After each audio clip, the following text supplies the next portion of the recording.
y en la tarde se abordará el impacto de las nuevas tecnologías en nuestra sociedad y en esta ruta de la seda que ahora se ha constituido. Hoy hemos querido que las mujeres y los jóvenes tuvieran un especial protagonismo y para ellas se ha programado el taller y la exposición Valencia, vivir la seda, encajes y bordados del Mediterráneo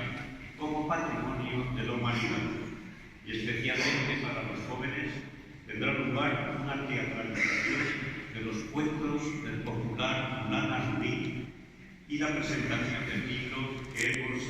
encargado, que está publicado en diferentes idiomas, porque la figura de este legendario personaje ha encarnado hasta hoy un símbolo mediador entre los países del Mediterráneo y los de la ruta de la seda.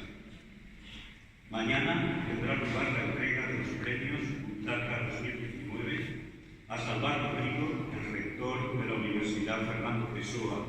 de Oporto, y al filólogo y poeta valenciano Jaime Sires. Y el domingo está prevista la clausura de la Butaca en el acto de pinturas por la paz y la concordia que tendrá lugar en la capilla del Grial de la Catedral, con la participación de personalidades y representantes de las tres culturas del Mediterráneo: hebrea, cristiana y musulmana, y también aquellas que ahora, a través de la ruta de la seda, como son el hinduismo y el budismo, nos llegan hasta Valencia.